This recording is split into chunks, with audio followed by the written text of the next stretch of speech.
All right, so if you guys can take your seats, we'll go ahead and get started. Coming up next is Peter Schaar, and I'm really excited about this particular talk because he kind of dispels some of the myths that we have in the U.S. that, you know, in a free society, it's much harder to protect data, and of course that goes without saying. But Peter held the role, which seems to me a dichotomy. He used to be the German Federal Commissioner for Data Protection and Freedom of Information. Just imagine that sentence, right? That was his title, his official title, Commissioner of Data Protection and Freedom of Information. So not just one where he's focused on protection, but the alternate side, which means that information must be free in order to be useful.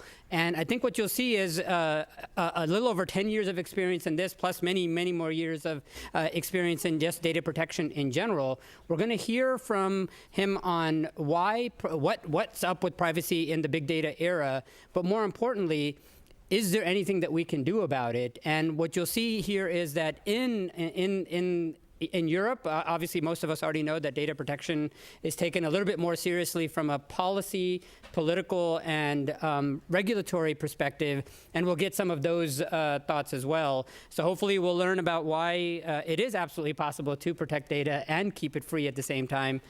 Please welcome Peter.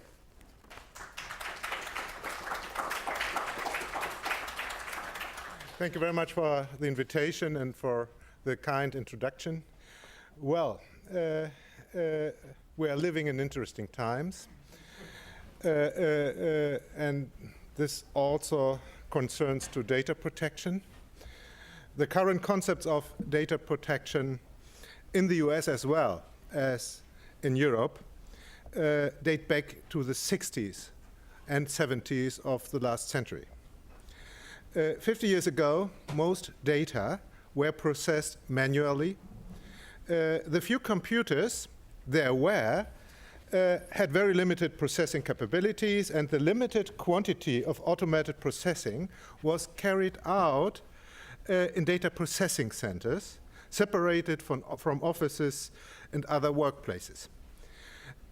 Cross-border data flow was the absolute exception. Well, now we discuss big data.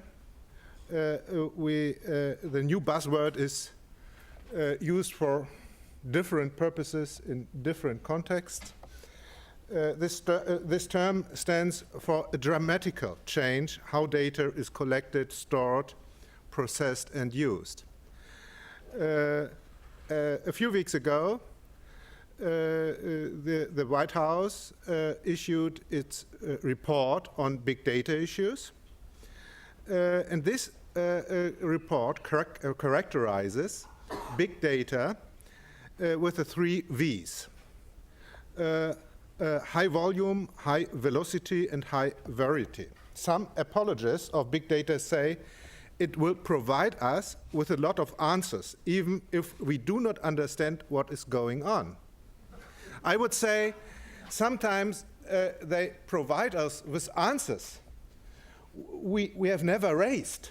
So they say correlation matters, not causalities. And they say, why modeling, scientific modeling? There are correlations, there are statistics, that's enough. I would say this is a very dangerous outcome, or it would be if it would be true. Because from my perspective, we need theories, we need models, and we need to know causalities. Well, nevertheless, we are living in times of big data, and there is no time machine taking us back to the times before it. There are 3 main developments characterizing big data and enabling big data. The first is the increasing capabilities of computer systems. Processors are running faster and faster. The limitation of digital storage space was yesterday. So we have lost an ally as data protection commissioners, because These limitations, sometimes, many times in the past, worked for us. Now there is no such limitation anymore. This applies to external storages as well as to quick internal memories. Prices for all types of digital storages have decreased dramatically. New concepts of storage management allow in-memory databases. These databases have the capability to process the data hundreds or 1,000 times faster than classical databases, because there is no need for input-output operations anymore. And the quick internal memories are doing the work. The whole databases, a lot of data, is stored in these internal storages. They have the capability to process data in more or less in real time. The second development is the replacement of analog information processing by digital storage. Almost all data produced today is digital, or it can be transformed in a digital form. Digitalization includes not only the classical handling of information formerly written on paper or stored in classical files. All forms of control of technical systems are subject to digital processing. Information is also a core value for industrial processes. Industry 4.0 or 4.0, I don't know how you say it, describes impacts of digital data processing and information technology on all stages of industrial production. Almost all farmers, even those who run their farms ecologically, use computers today. And there is no hospital anymore in the world without computers, using them for administration purposes as well as for medical treatment. The third development is the networked data processing. All kinds of networks, near-field communications, cellular networks, communication via the internet, these developments, this networking causes a dramatic change. Data is not anymore local.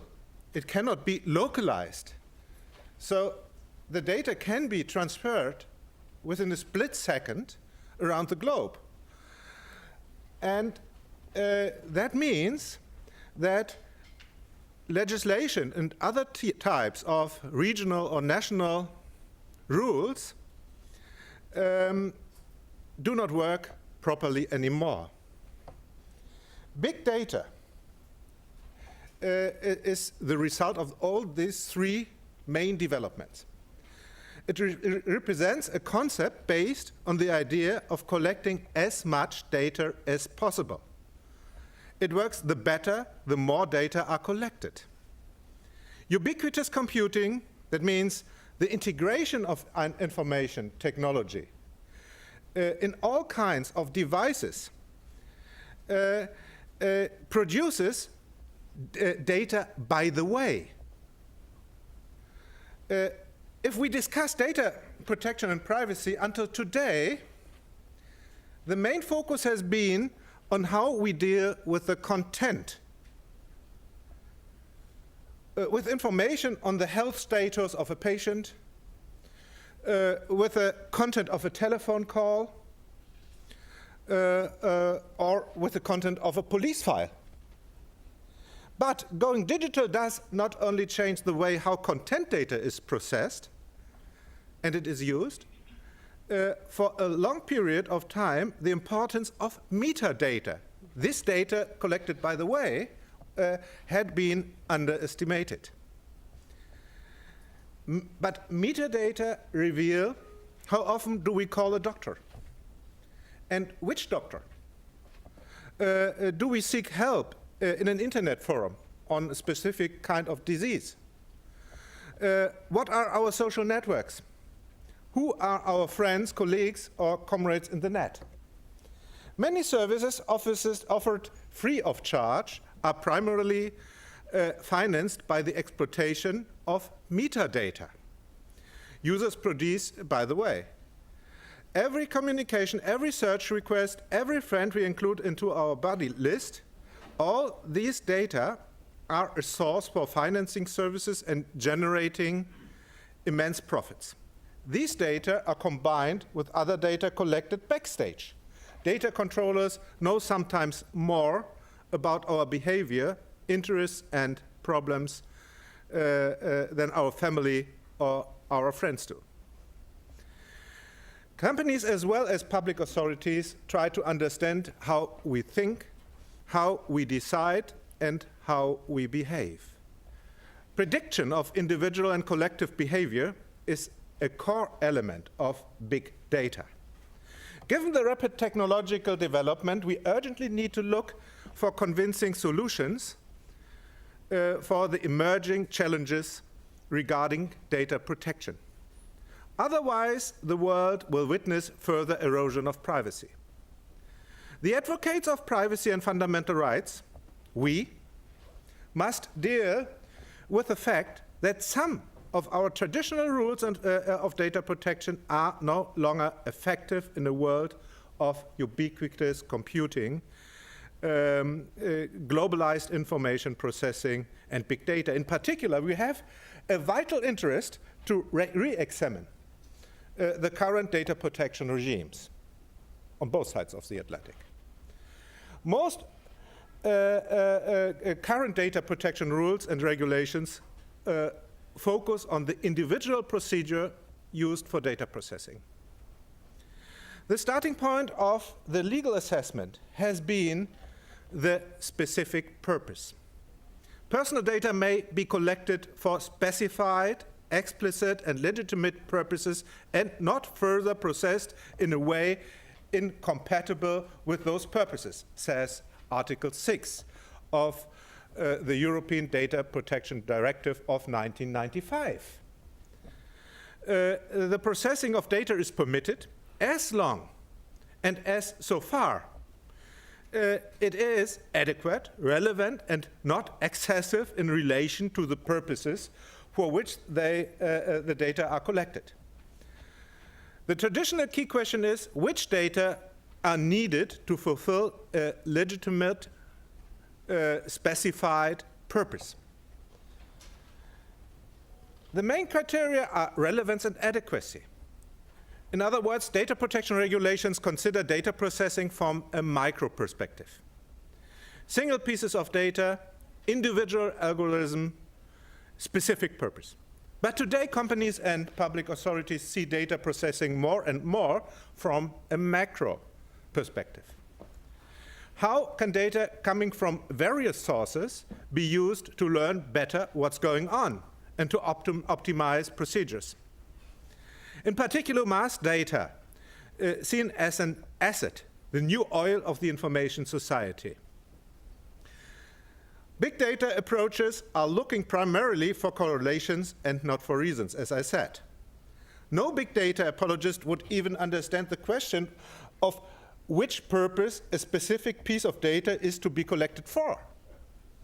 So the privacy community faces the challenge of integrating the macro perspective in a modern legal, political, and economic framework. More systemic, technological, and procedural instruments should be added to the data protection toolbox, without forgetting that the fundamental rights of the individual remain indispensable. The protection of privacy remains an expression of human dignity. It derives from a basic, from the European perspective, constitutional understanding.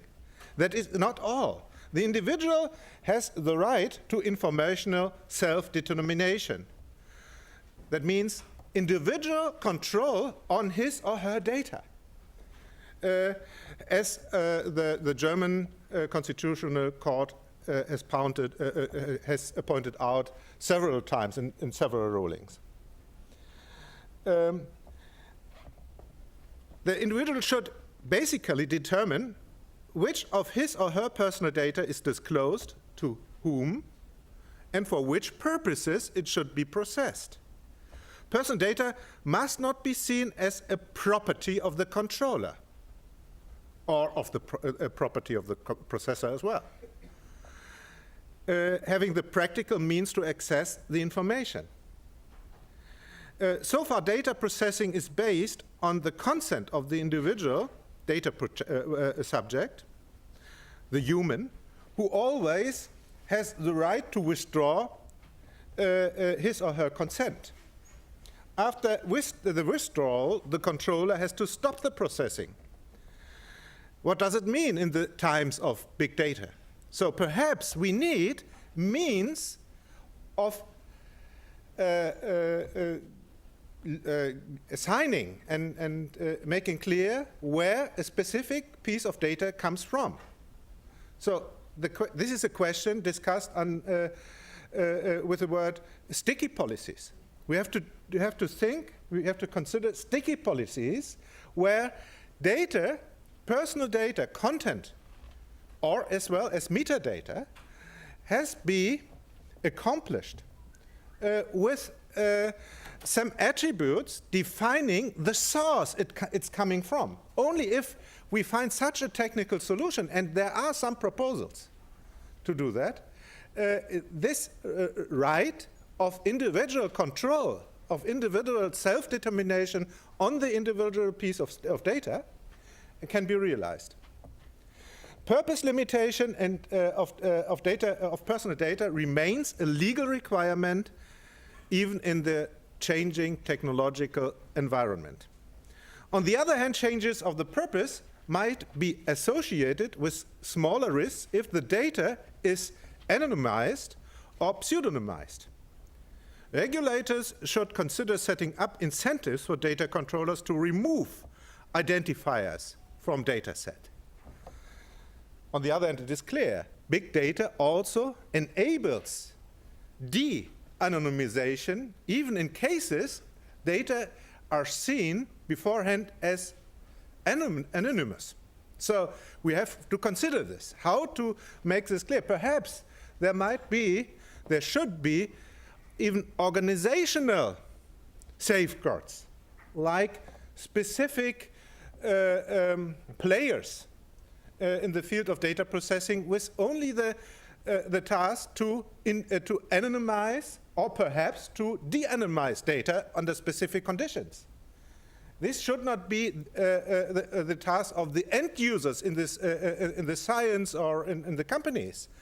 If there is a specific role of intermediaries doing this work of pseudonymization and anonymization, this might be also an additional safeguard. The basic data protection principles. Privacy and informational self-determination have to be preserved and protected in this changing world. The legislators, notably the parliaments, are called upon to draw the exact boundaries between acceptable and unacceptable use of personal data. And to be clear, they should not do this as a patchwork. There must be a comprehensive approach. As we have learned today, HIPAA is a very limited instrument to protect health data. And it cannot be, from our European perspective, that health data is less or not protected if it leaves the doctor's office or the hospital. It cannot be. So the question is, how sensitive is the data? What is the data context? And what is the purpose? So I would say this is, we have to deal with all these questions. The parliaments or other regulators have not only to make laws in a classical way, they have also to consider technical means and technical responsibilities as we have seen in Europe. There are some approaches, I come back later on, how to deal with that. It is not enough, but these are very, very valuable first steps. From our constitutional understanding in Europe, there is a core area of private life. And this core area of private life enjoys absolute protection, as our German federal court has pointed out in several rulings. Nobody has the right to cross this red line. Even it makes sense from if you consider that there might be a positive effect. This does not justify crossing this red line. Economic benefits do not justify crossing the red line to this absolutely protected area.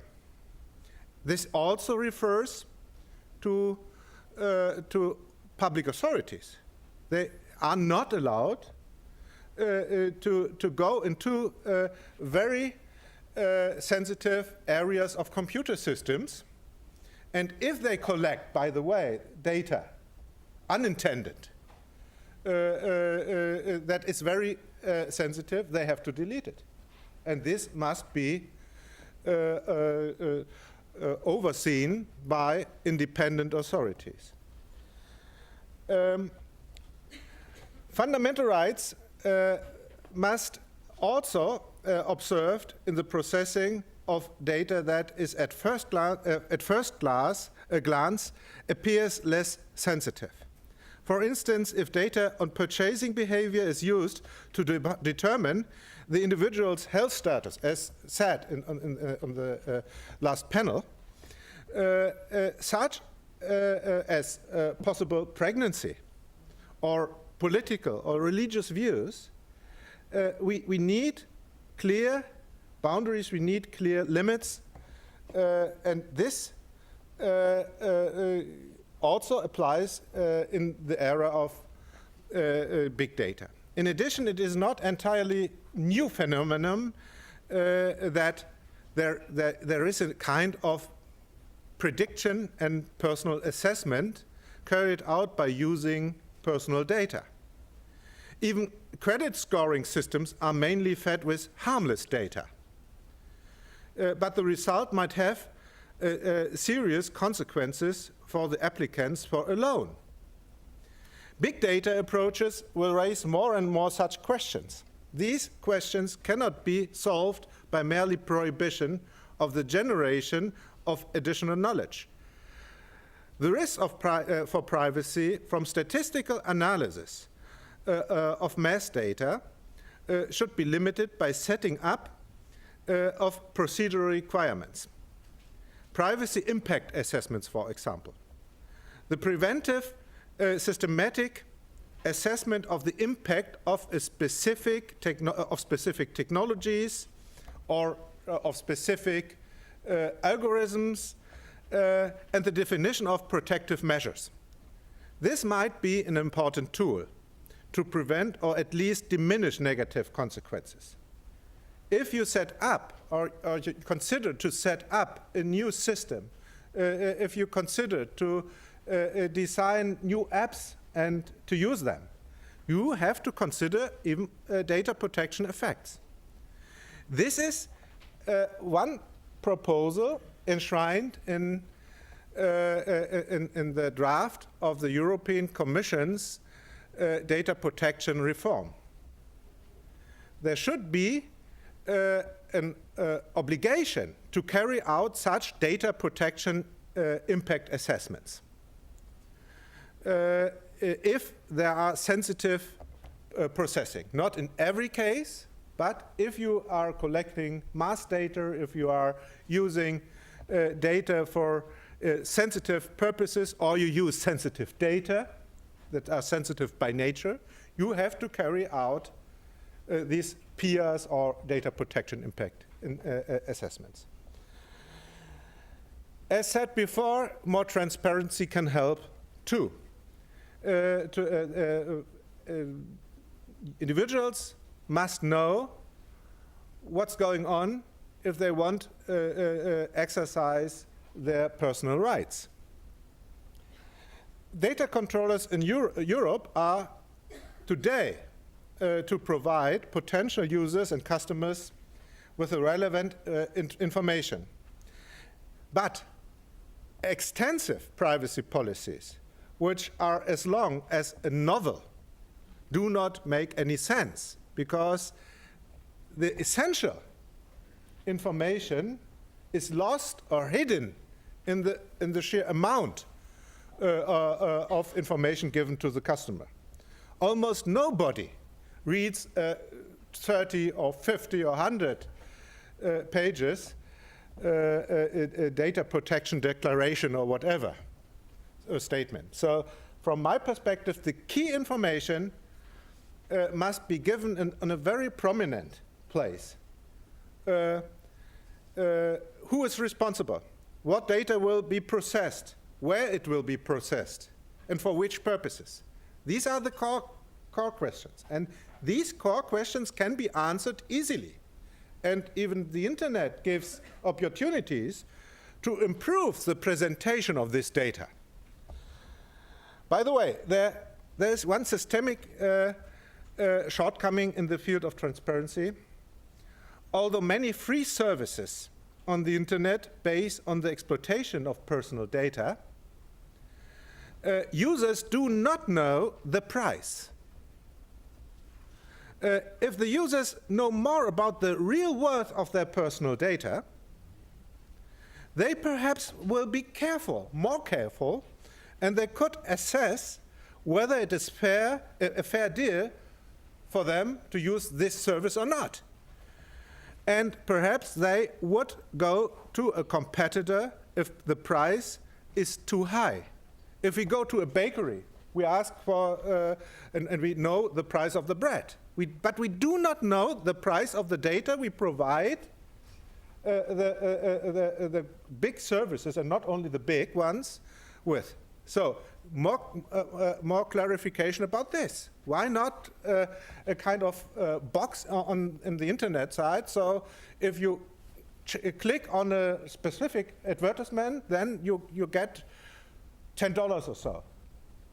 The worth might differ from the different services, and then you consider why the hell we give away data with such an immense worth for peanuts. So I would say more clarity might help a little bit, at least. In the network world, users need genuine alternatives, much more than customers on other markets. If you want to buy a car, you have the choice between a lot of different types and brands, and make your purchasing decision independent of the other people's free choices. In the market of interactive social networks, the situation is completely different. If all your friends are members of a specific service, I don't say the name, it is hard for you to leave, even if the provider changes his privacy settings in a way you would not agree with. This is the so-called lock-in effect. You are locked in a service because the disadvantage of leaving the service is too big. It's immense, and you cannot, and you feel you lost. You will leave your friends alone, or you cannot stay in contact with them.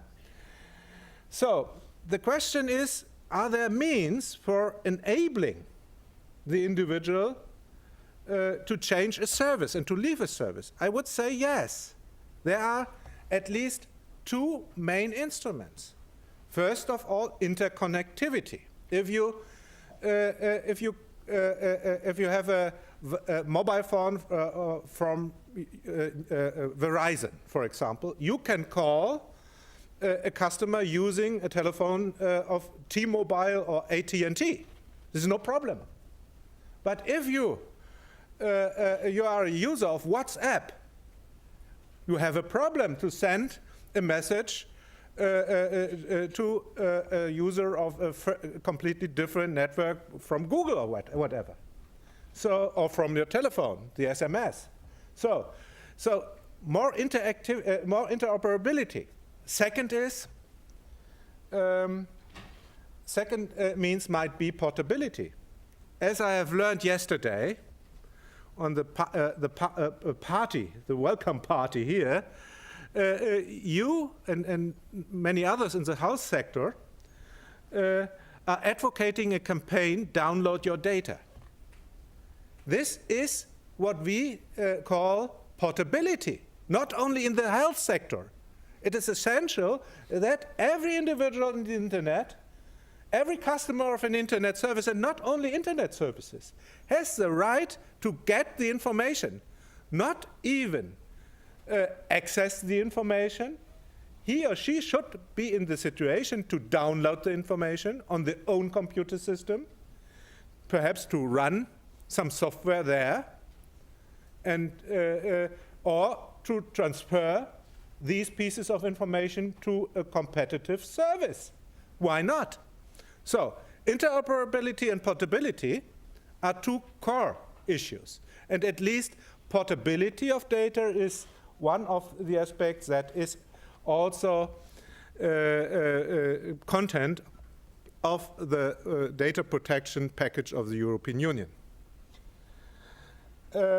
Well, furthermore, there is the fundamental question of the integration of data protection in information technology, in software as well as in hardware. Identifiers allowing third parties to track users without their consent must be avoided. Nobody can dispute the fact that it is incompatible with data protection that some apps, as was said before, suck almost all the data stored on smartphones, even if these data are not required for the specific app's functionalities. Well, there are other shortcomings in the field of technological data protection. One is the problem of data protection by default. If you become a new customer of a service, there are default settings. And in most cases, especially in the field of the free services, the default settings are very free, so with a very, very low data protection level. So the question is, shouldn't we oblige services to offer a specific basis or basic protection if a new service or a new app comes to the market? I would say yes. But this is a battlefield in Europe. Especially Facebook and Google are fighting every such obligation discussed in Europe. So, but from my perspective, it is essential that even in the field of settings, the default settings, there must be at least a basic protection. And that means that those users who do not have the capabilities to change settings because they do not care, because they have not enough knowledge how technology works, who fear that they make mistakes, that even those, and this is a vast majority of users, have to be protected. And the default settings must be the more protective, the more sensitive a service is. For example, in a health service or in a service directed to children, there must be a very, very high level of the data protection by default. Saying this, we should not forget between the links between data protection and other fields, the potential of big data to construct credit scores or body scores, as we have learned, or crime scores, can be seen as an invitation for a new age of discrimination. Those with bad risks, with bad scores, do not get a credit. He or she is not accepted by health insurances or other branches of the insurances. And he or she might be subject to predictive policing. That means, although you have not committed a crime and you are not a suspect for a specific crime, you are under control. This is incompatible with my understanding of freedom and liberty. Last but not least, it is unacceptable that governments and intelligence agencies are abusing the increasing amount of data collected by electronic means and the immense international data transfer for bulk collection, bulk access, and bulk processing of personal data. As we have learned from Edward Snowden, secret services, not only the US Secret Service, also Germans, but their capabilities are limited, collect as much data as they can. Legal safeguards focused on the protection of their own people and the persons living on their own territory are not appropriated anymore to protect personal data in a globalized world. As a consequence of the Secret Service's hunger for data, the trust in internet services has collapsed already. Private and commercial customers fear that their data would be secretly accessible to intelligence services without sufficient safeguards. Technical and legal changes may help to reconstruct trust. Data encryption and secure routing of data packets on the internet should be promoted. On the other hand, there is a pressing need to change the legal framework for border data processing. The national interest exemption in almost all legal instruments for data processing and data protection concerning international transfers of personal data cannot be accepted anymore.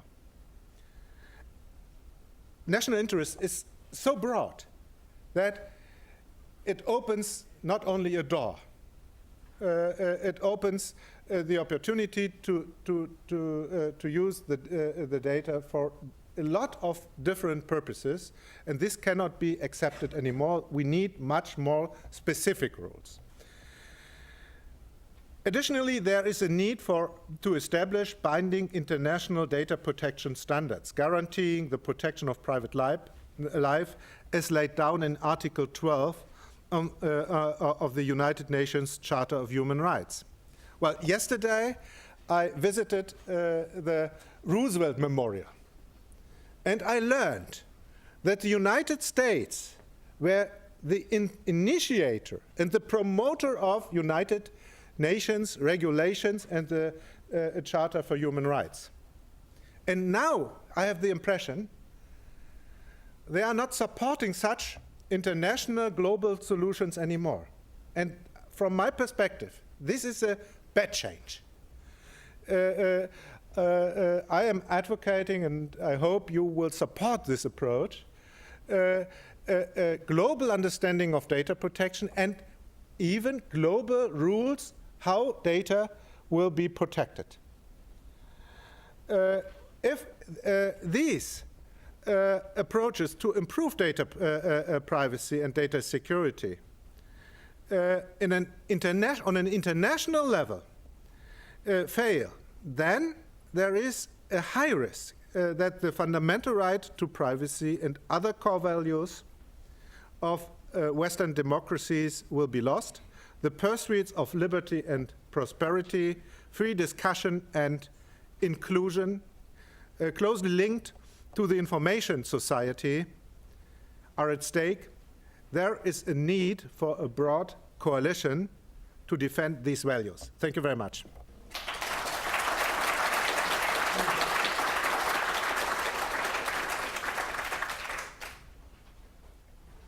All right, that was terrific, and you're going to see Peter again at the award ceremony tonight, so hopefully you guys will come and listen there. Any questions for Peter? If you can come down here, he'll take a couple of questions, and of course, he won't eat anything and just answer questions during lunch as well, right? Yeah. Yeah, all right. Hi, I'm Peter Mill. I'm an IT and privacy consultant, focusing mostly in the MR industry. It's one of those industries that deals with HIPAA as part of what they do, and the high-tech changes have driven a lot of these people crazy. Peter, what do you think about what's going on with the current criticism of EU safe harbor? It's a larger question.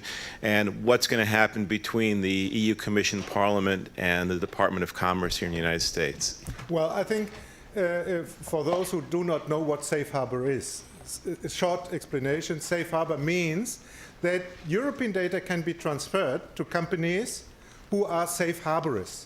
And that means that those companies comply with some principles laid down in the safe harbor agreement between the European Union and the US government. Well, there are two kinds of criticism and two fields of criticism. First, I mentioned this is the national security exemption. As we have learned, even data of companies which are under the safe harbors like Google, like Facebook, and others, are subject to a very broad access by national security agency and other security authorities. And we have the problem that the data concerning European citizens is much less protected than the data of American persons, those who are living or being here. So this makes no sense anymore. My idea is to come to a system of a kind of most favored nation approach.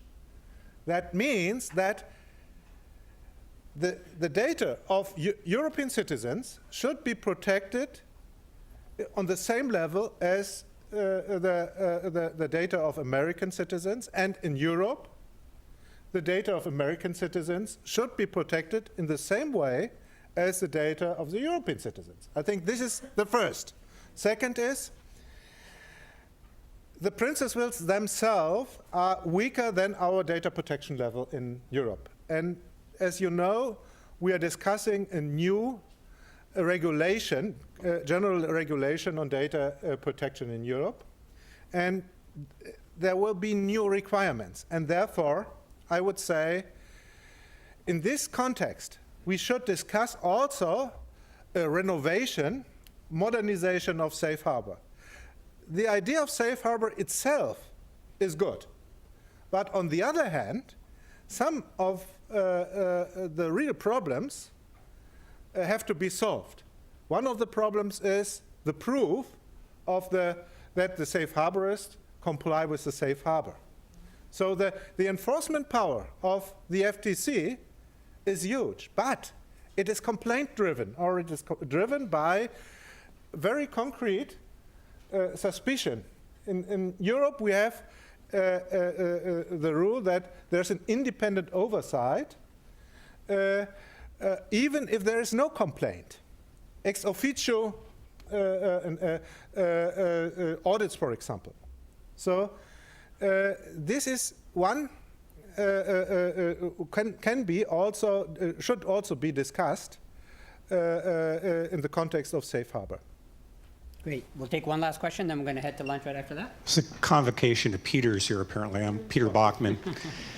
So, it's a generation name. yes, exactly. So the Peters have determined that there's a big problem, as you mentioned, that the second part, the proactive dignity portions of the UN HDCR, were not adopted by the United States. So we signed the first part, because of course we helped write it. And then when it came to the second part, very few people are aware that we never signed it.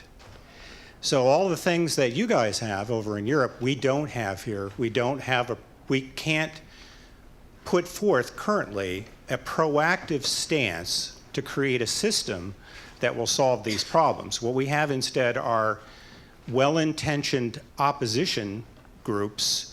You have the intelligence community that wants to collect everything. You have the patient and privacy people who say, no, don't. So we have a good dialogue going on, but we have very little in the way of overall systems design. I'm leading up to a question. So in order to design that system, we could theoretically adopt the European model, but there's a lot of resistance here to be able to do that, to be able to coalesce on that.